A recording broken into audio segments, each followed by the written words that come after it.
What are the odds she bumped into me? Is the world not tired of throwing conflict my way, or is she not as drunk as she appears? Alessandra couldn't help but wonder. It was too much of a coincidence in Alessandra's eyes that Emma bumped into her of all people. The only reason she wanted to believe it was an accident was that Emma had no reason to want to bump into her purposely. And if she did, was it worth acting like she was drunk at a party like this? Alessandra put any questions aside and just got Emma to the bathroom.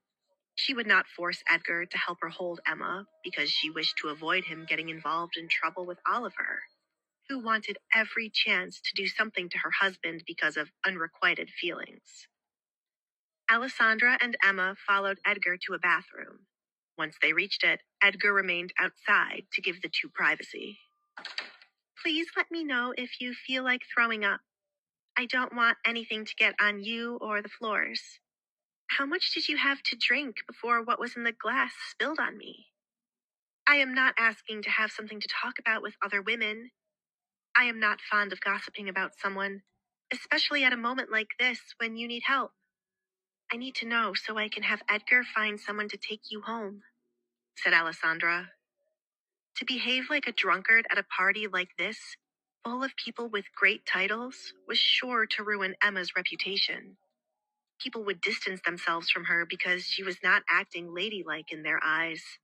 Then, people like Kate would twist the truth to ruin Emma. I've truly made a fool of myself. This is not how I wanted to meet the Duke and Duchess. Be honest with me, Duchess. As woman to woman, is it better after the wedding? I mean, the relationship you have with the Duke. Does he open his heart to you? I feel like I have been trying to make the man I am about to marry care about me. Still, I am so desperately failing. Emma sniffled, wiping away tears to avoid looking even more pitiful in front of Alessandra. I think it is different for everyone, Alessandra answered. It wasn't her place to share Oliver's secret and tell Emma why she had difficulty connecting with Oliver. Alessandra couldn't help feeling bad for Emma, but it wasn't her place to do anything. Oliver had to confess his true feelings, or Emma would have to stop waiting for Oliver to try to love her. She thought their union had to be complicated since Oliver could not back out of it. All I ever hear is how it will get better. I don't want to go into a marriage without knowing if things will get better. I found myself falling for him and thought naturally he would fall for me too, but when we were not in front of our parents, he shoved me away like I was the most disgusting thing he ever touched. I'm sorry for dumping all this on you, Emma apologized, as it wasn't her intention to share her troubles with a woman she did not know. Emma blamed the alcohol for making her talk so much when she was normally shy. She and Oliver had gotten into an argument not too long ago, prompting her to grab a drink. One thing led to another, and it wasn't long before the room moved around funny. It is all right. Perhaps you should have a conversation with him. Getting drunk won't find you a solution, and it will only make you feel better in the moment. I will say that everyone deserves to be loved. You should consider calling off the wedding if you think you won't ever receive his love. Do not stay because it is what everyone wants you to do. Follow your heart, Alessandra advised Emma. If only it were that easy. Our fathers are close, so if I mention calling off the wedding, even for a second, it won't happen. My father would threaten to cut me off. It is up to Oliver to call it off, but he is scared of his father. There's nothing I can do but hope we will one day love each other like everyone says will happen. I cannot speak to my mother because she is glad I have secured a husband before I turn 18, said Emma. Alessandra wanted to say marrying at a later age was not bad, but knew her words would fall on deaf ears. Most girls got married between 16 and 18. If they took too long to find a partner, they would be the talk of the town and less likely to find a good partner in the town's eyes. Alessandra was beyond those ages, as she was now 21, and knew people were talking about how long it took her to get married. If the town didn't believe in rumors so easily, it wouldn't have taken her so long. I have heard Oliver's father speak of him being friends with the Duke once. My husband rarely talks to anyone outside of work for me to ask them for help. So, can you ask the Duke to try speaking to Oliver? To try seeing what he feels about me? Emma nervously played with her fingers as Alessandra stared at her. This wasn't an accident. You were trying to speak with Edgar. Listen. Alessandra sighed, as neither she nor Edgar could help Emma. My husband and your fiancé are not on good terms. Edgar won't be able to help you. Even if he could, he does not like to meddle in things like this. I am sorry. Emma was devastated, but she smiled so as not to show it. That is all right. I'm truly sorry for spilling my drink on you. I did not purposely do that. I was just excited to have a word with your husband. I need to splash some water on my face and sober up before I make a fool of myself. Your body has been spinning for a while now, and A noise outside the bathroom interrupted Emma and made her look at Alessandra. What was that? Did your husband fall? Emma asked. Perhaps she wasn't the only drunk one. That would be your fiancé finding my husband outside the door. I will be right back. Alessandra quickly went to the door to check on Edgar. She opened the bathroom door and found Edgar standing with his hands in his pants pockets on one side, and Oliver with a fist against a wall right behind it. Alessandra sighed in relief that it was not Edgar who caused the noise, but Oliver who punched the wall.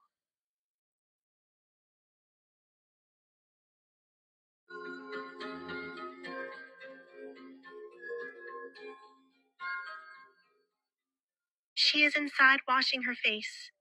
You can go in if you want to. No, you should go in. Alessandra changed her words since Oliver was the only person who could rest Emma's mind. Why is it always the two of you? Oliver glared at Alessandra. It was bad enough that Edgar was aware of his secret affairs, but now his wife was too. Am I supposed to believe this is just a coincidence? Just like at the ball? Alessandra didn't see why, but he would glare at her whenever she was around Oliver. She was married to someone he hated, or perhaps still liked, but she had nothing to do with whatever was going on between the two ex-friends. I'd also like it if your problems weren't always before us. Your life is not that intriguing for me to be going around trying to get in the mix of it. Your fiancée spilled her drink on my wife's dress. She was drunk and taken to the bathroom. As a town guard, you should be glad someone cared for her. As her fiancé, you should be thanking my wife, Edgar said. Just like Alessandra, he noticed how Oliver was glaring at her. Truthfully, Oliver should not have a problem with either of them. Alessandra didn't know Oliver, and Oliver only hated Edgar for not having the same feelings as him. Oliver felt the need to punch the wall once more. He hated the sight of Edgar, so he wanted the man tossed into jail so he would never see him again. He wished he could turn back time and avoid being friends with Edgar in the past. Then he wouldn't have so many secrets. Oliver, stop fucking glaring at my wife. I'm trying to be civil and let her enjoy this party. Instead of punching walls, you should check on the young woman inside. I don't take your advice, Edgar. Just mind your own business. Move, Oliver commanded Edgar and Alessandra as they blocked his path to the bathroom. Of all people, why did Emma have to spill a drink on Edgar's wife? Alessandra touched Edgar's arm and said, Let's go, Edgar. I don't want to stay here any longer. Oliver's anger was too much, and it wouldn't be long before someone stumbled upon them. Edgar was calm at the moment, but it wouldn't be long before he considered doing something for Oliver. He truly needs to eliminate this unnecessary anger. Alessandra thought about Oliver. It wasn't right how he blew up at Edgar whenever they crossed paths, because Edgar did not share the same feelings as him. You could not force anyone to return feelings. If Oliver could stop being angry with Edgar all for nothing, Alessandra would feel like the two could become friends again. Edgar does not seem to have completely thrown away the friendship and is only angry that Oliver is meddling in his life. Edgar decided to walk away since Oliver wasn't worth the time or energy.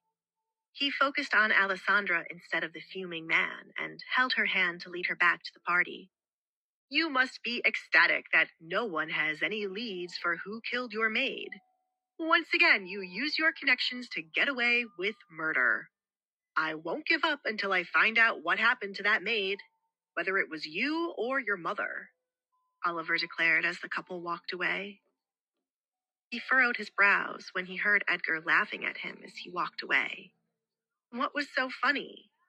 Did Edgar honestly think he was not capable of solving the case? Alessandra looked back at Oliver, feeling sorry for him. Only he could be honest about his feelings. But many people would judge him if word of his preference got out. Perhaps he thought everything would have been better if Edgar was just like him. He had no one to turn to except the man they saw him with at the ball. But their relationship seemed like they needed to be better. I feel bad for him, Alessandra said to Edgar. Edgar rolled his eyes, annoyed with Alessandra's words. Do not. He is no longer a little boy, and it is time for him to live as he wants. Oliver needs to stop fearing his father and tell the truth. I warned him not to continue this marriage as Emma and the man he sees will get hurt. He intends to continue until the very end. I suppose I should be feeling bad for Emma. Oliver will see his lover in private, and she can do nothing. It is not like she can have a lover of her own. I never dared to go against my family until you arrived, so I understand and pity both. If he gets rid of his anger and comes to you for help, would you? Alessandra asked. He'd have to beg first, but I have no issue helping him. It is not that I hate him. I just find him annoying nowadays. He was a good friend a long time ago. I don't want to speak of Oliver anymore, Edgar said, as the only man on her mind should be him. Talk about me instead. Not every conversation can be about you, Edgar. How many compliments do you want to receive today? I already told you that you look handsome. You are the most handsome man in the room. Are you happy? I don't enjoy the tone, but I will take the compliment. I must commend the dressmaker for a job well done on the dress you are wearing now. It is quite tempting, and I might have to slice off a few heads today. Edgar stopped just before they went back out to join the party. Alessandra looked off to the side to hide her face. You are forgetting that people look away from me because they think I am cursed. Our marriage has not yet changed that. You are the only person who desires me this way. I am the only person who should desire you, as I am your husband. But unfortunately, times are changing, said Edgar. When they entered the party, he noticed some of the stares Alessandra received from men. She hid half her face, but the other half was still beautiful, despite what Alessandra saw. With the weight she had been gaining, plus Aaron making dresses that suited Alessandra ideally, her body was gaining a lot of attention. Women would care to gossip about her being cursed more than men. Men will care more about lusting for Alessandra in secret. Once Alessandra was comfortable enough to attend parties without her mask, Edgar knew she would gain more attention, which he would hate. It was only a matter of time before people stopped caring about old rumors, and women would be jealous of the woman Alessandra was blossoming to be. Alessandra didn't believe that, but as a man, Edgar was bound to notice things she did not. You have no reason to be upset with their stares. I am with you, she said. Edgar leaned close to Alessandra to whisper in her right ear. Unless they get touchy, I am not upset with them. I want them to be jealous of me. I am the one who has the pleasure of taking off this dress tonight.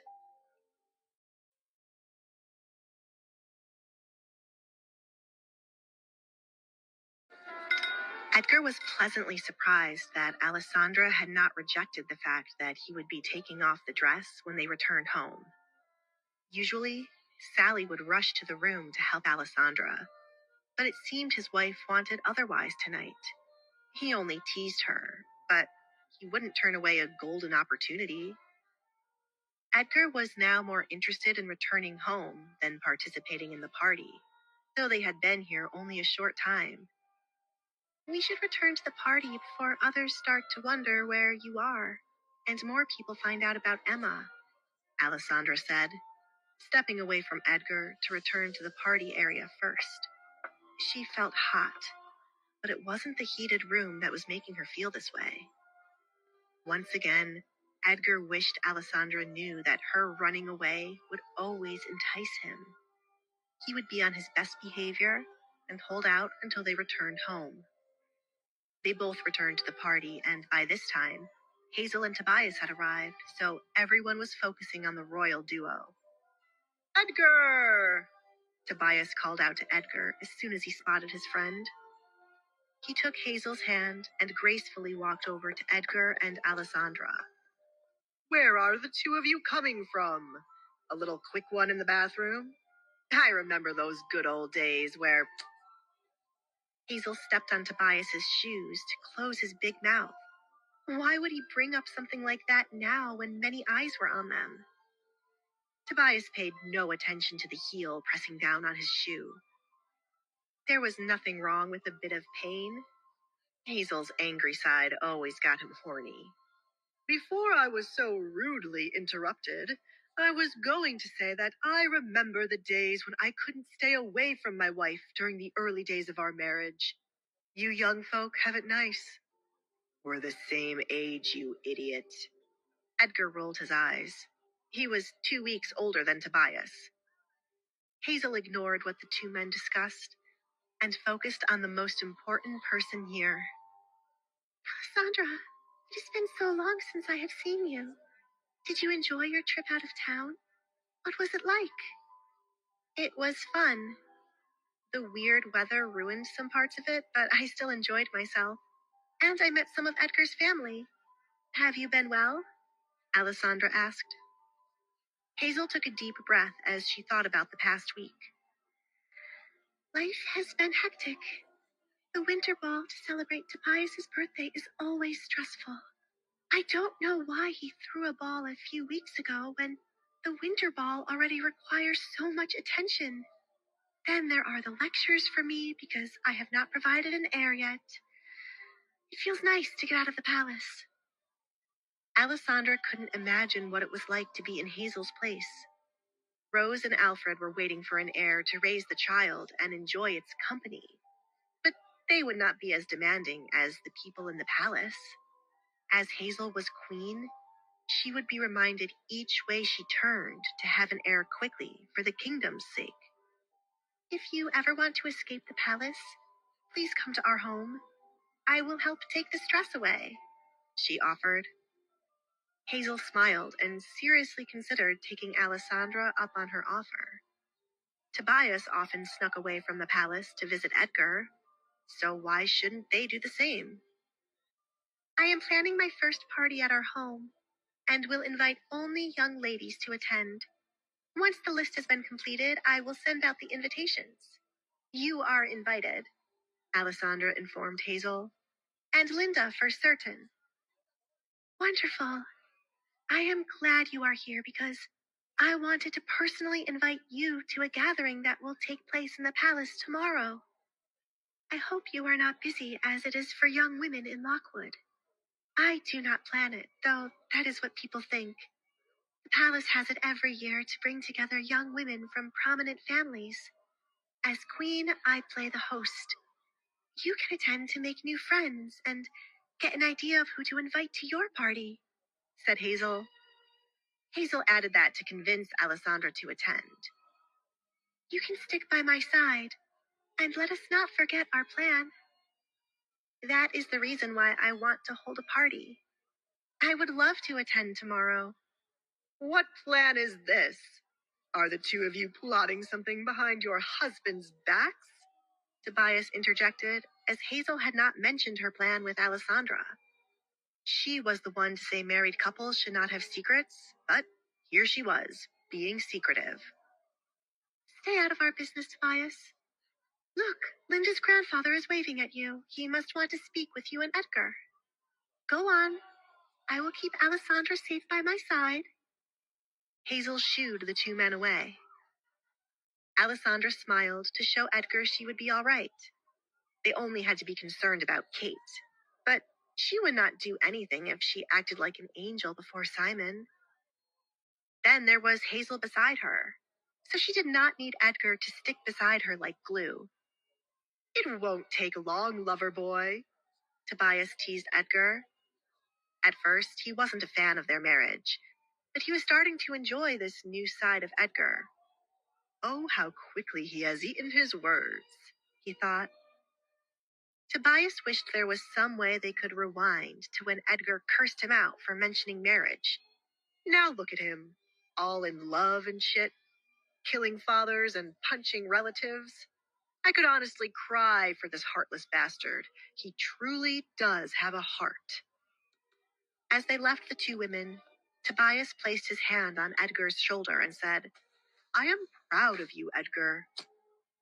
Edgar smacked Tobias's hand from touching him and replied, Do not touch me, you weirdo. Still heartless, Tobias cried on the inside.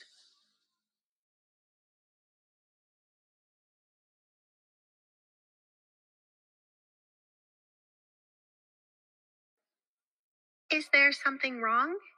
Alessandra asked after she caught Hazel smiling at her. Not exactly. I am just happy each time I see the two of you together. It is fun to see how much Edgar has changed. Do you still not see how much he has wrapped around your finger? Hazel questioned, as it was pain.